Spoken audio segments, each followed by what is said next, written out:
آج کل جو صورتحال ہے کرونا وائرس کے حوالے سے، وبا کی، بیماری کی، جس نے ایک عالمگیر شکل اختیار کر لی ہے، اس میں ظاہر ہے کہ جو فرائض ہیں وہ تو ادا ہوں گے، ان میں تو معافی نہیں ہے. نماز فرض ہے یا دوسرے جو فرائض ہیں زکوٰۃ وغیرہ، وہ تو اسی طرح چلتے رہیں گے. لیکن باجماعت نماز، مساجد میں حاضری، اس میں نرمی کی گنجائش موجود ہے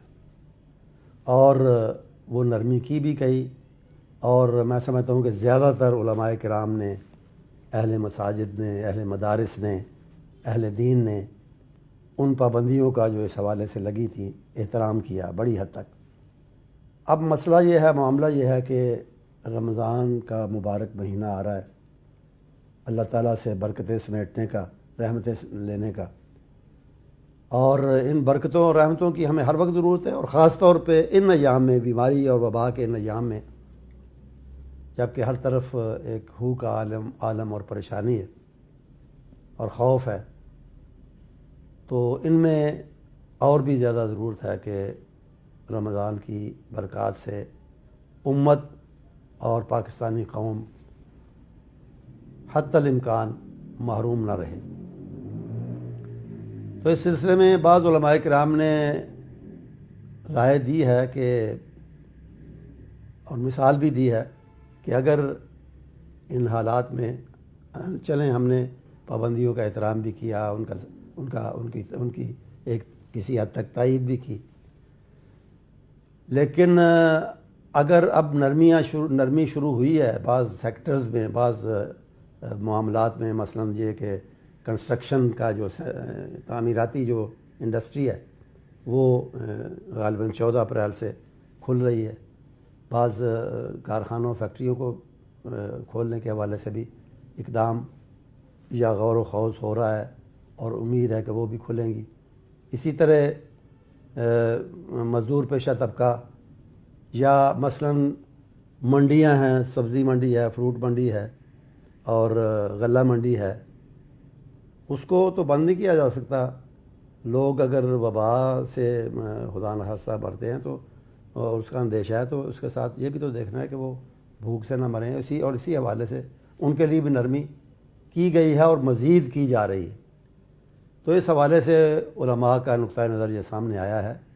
کہ رمضان کے حوالے سے بھی اصولی طور پہ جو ہوا ہم نے بڑی حد تک اس کا ساتھ دیا، لیکن اب رمضان کی خصوصیات ہیں بعض جن سے محروم رہنا، محروم ہونا بہت بڑی کوتاہی کی بات ہوگی اور بہت بڑی بد نصیبی کی بات ہوگی. اس میں تراویح کا سلسلہ فرض نہیں ہے لیکن ایک بابرکت سلسلہ ہے. مسجدیں گونجتی ہیں اللہ کے کلام سے، پڑھنے والے کو بھی فائدہ، سننے والوں کو بھی فائدہ، اور اسی طرح اس میں پھر وہ قیام لیل کے علاوہ افطار وغیرہ کے اہتمام ہوتے ہیں، اور اس کے ساتھ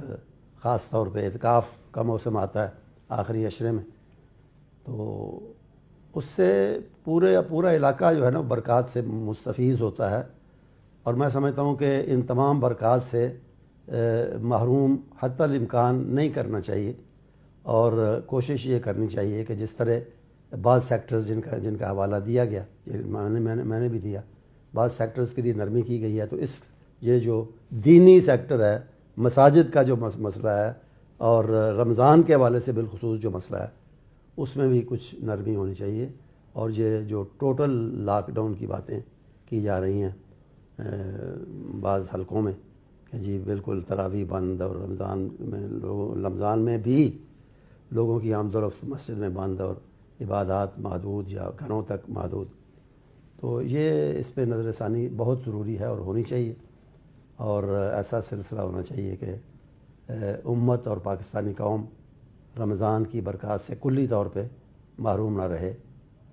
وآخر دعوانا الحمدللہ رب العالمین. وَإِن تَعُدُّوا نِعْمَةَ اللَّهِ لَا تُحْصُوهَا. اے دنیا کے حکمرانوں سنو، اے زمین کے اطراف کے حاکموں دیکھو، تم جو بہتوں پر حکمرانی کرتے اور رعایا کی کثرت پر فخر کرتے ہو، کان دھرو۔ حکمت، فہم و فراست اور کمال قدرت سب اسی کی ہے۔ یہ چاند، ستارے، سورج، کرنیں، دن رات سب اپنی کمالیت کے جوہر جو دکھاتے ہیں، یہ سب میرے رب کی مہربانیاں ہیں۔ رب ذوالجلال کی قدرت کے جب چشمے پھوٹتے ہیں تو پھول، کلیاں، باغیچے، گلشن، ہریالی، پودے، یہ دھرتی کے سب نظارے، یہ دریا و سمندر، یہ ندیاں اور نیلے پانی کی آب اشارے، یہ نظام ہستی کو چلانے والے، میری سب دعائیں، التجائیں، مسکراہٹیں، محبتیں سب رنگ لائیں، اور پھر چہروں پر خوشیوں کے گیتوں کی ہو مہکار، تو ہر دل سے نکلے میرے رب کی ہیں مہربانیاں۔ ہم نے کی دعا، اسی نے سنی التجا، یہ سب اسی کی حشمت کا کمال ہے، جو پتھر میں بسنے والے کیڑے کو کرتا ہے روزی عطا۔ ہم سبوں کا پالنہار، جس نے پرندوں کو گنگنانے کی قوت بخشی اور لبوں پر آنے والی صدائیں، یہ سب ہیں میرے رب کی مہربانیاں۔